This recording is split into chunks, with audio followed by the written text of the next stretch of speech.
Hello YouTube, Robin Hood Bricks here, and today we're going to be focusing more on the marina area, adding some piers or pontoons so we can moor up some boats. Now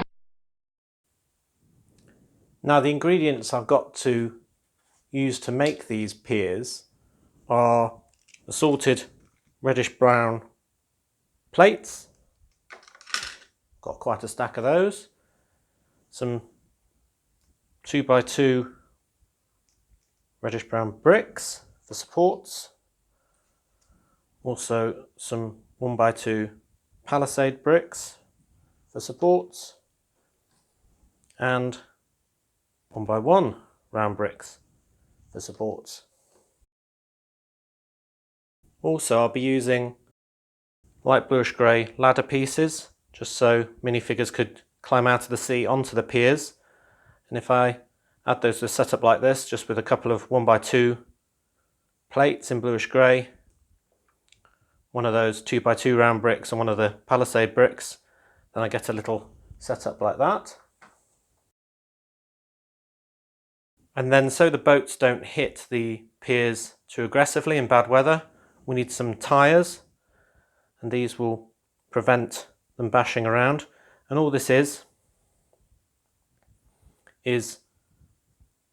a 2x2 light bluish grey plate with a 2x2 jumper on the top, then any old spare 1x1 plate and brick. So you can see I've used a trans orange and a, what is that, medium blue, but it can be any colour because they're not going to be able to be seen, so I'm just using up those because I had some spares. And you get one of these chunky tyres which come off most of the city vehicles in the last decade until relatively recently, and just slide that over the top, and when it's in place you won't be able to see that coloured bit of brick, and it just goes over the edge. You can see it's slightly proud of the edge, so it'll act as a buffer. So basically if I just show you how that would work, if we had all this in a row with a bit of pier on, look something like that, and the ladder is proud, but also this tyre is proud, but most importantly, if you look at it edge on, you can see that the tyre is proud on both sides, so it acts as a nice little buffer. And you often see tyres used in marinas or piers. So I think first of all I should lay out what I'm trying to do. Okay, so I've laid out what I want to do.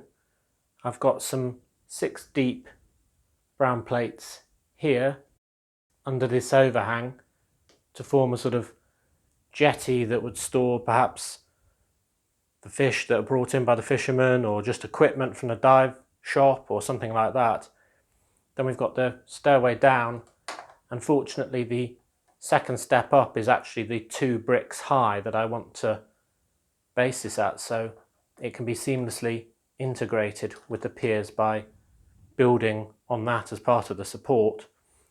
And then it narrows to 2 wide for an L-shaped pier here, another one along the back and out that way, and that should give enough room for some boats to be horizontal here and perpendicular to that here, with the biggest space at the end. Great. Now I just need to raise this up with all those supports and tyres and the rest of it. Right, now I've raised all these piers up by 2 brick height, and you can see there's a couple of ladders here and here, and the 6 wide area is supported a bit more with some arches and so on. And now I've just got to add all the tyre pieces. Right, and there they all are added. Looks pretty good. Let's go in for a closer look and then add some more details around the marina. Yeah, I think these tyres are going to do just the job. If you think of a boat coming in, it's cushioned against the side by the tyres, and the raised 2 brick pier is just the right level for getting in and out. Fantastic. Now to add some additional features. One is a life ring on a backboard which is coloured in the theme of the Lego Coast Guards, which we'll be adding probably many months from now, to be honest, but nonetheless. So I'll put that up here on the quay side. Looking good. Now to add some life to the surf shop and the stairs and so on, I'm going to add a Season 1 series minifigure diver. He's just been diving, he's got his harpoon gun and his flippers. If you don't know, you can get a minifigure to hold on to his flippers if you put them next to each other as a pair and get his hand and grip both of them at the same time, like that. That works, so let's put him just about to go back up the stairs. On the other side of that, we'll have somebody waiting to go out. So we've got a lady with red hair and a nice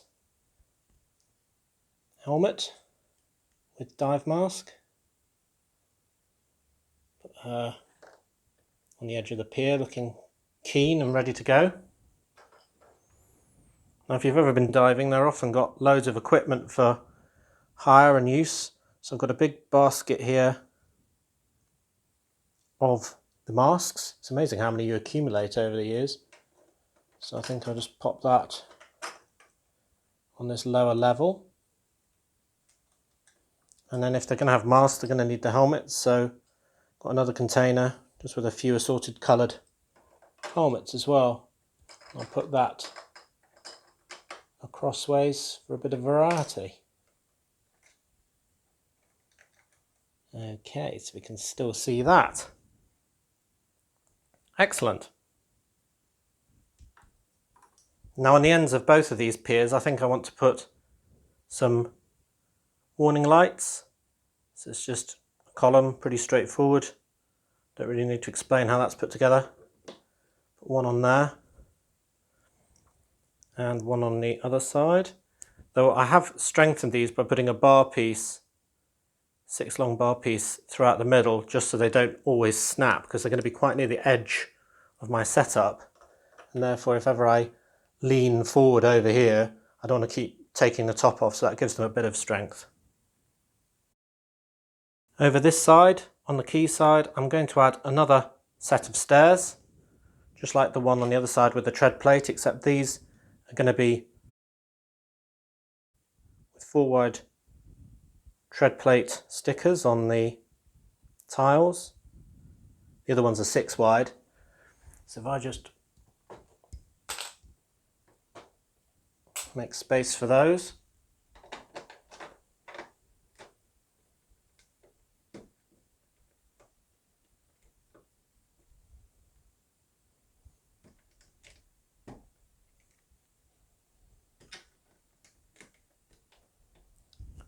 And it's another way to get down to this mezzanine layer. Another thing I want to add on the end of this pier is one of those really solid mooring points, usually made out of metal and this shaped. And I just thought I could take off a 2x2 there and replace it with a jumper with one of those on. I think that improves things.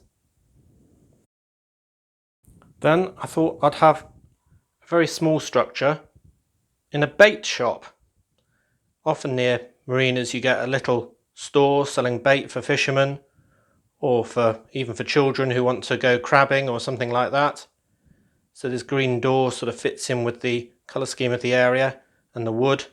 I've put a clam piece just on that wall there to give it a bit of a nautical sea theme. Then these are really old printed bricks, and I bought obviously the 4 to spell bait. They're all 1x1s. And just link them together with the tile. And this is a tiny shack. I mean, it's not particularly realistic, but it gives a good flavour, I think. And on the back, this is a sticker from a SpongeBob SquarePants set, and it's on a 1x6x5 panel with the chum bucket written on it. And chum is obviously a word for bait if you don't know. So that makes a lot of sense that it would have the nickname the chum bucket. I thought I'd put that there.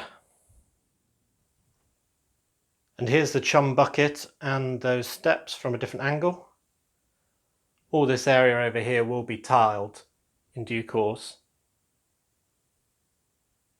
I think the finishing touch, given it's a bait shop, would probably be to add an interested seagull to the roof. Awesome. And here's a close-up of that diver waiting and the diving equipment. And while I'm here, I thought I'd add the Series 7 swimmer minifigure climbing out of these steps.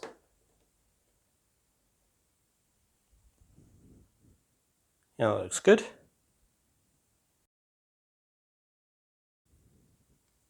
And if I use another jumper plate, let's get rid of this 2x2,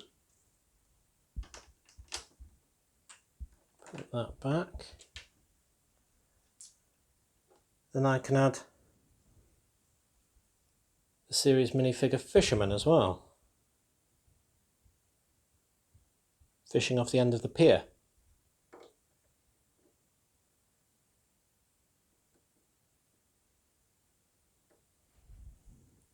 Excellent. And there it is all together. I think that looks like a really good bustling scene. It'll look even better when I've got all the boats in. I'm really happy with that. All the little details, the diving equipment, the tyres preventing the boats smashing into the piers, and all the little minifigures in the bait shop. Really good. And a little crab hiding underneath the pier. So as always, thank you very much for watching. Do remember to like, comment and subscribe for more awesome LEGO videos. And next time on Robin Hood Bricks, we'll be doing a 50th video special, summarising all the progress to date and focusing on a few favourite areas. See you next time!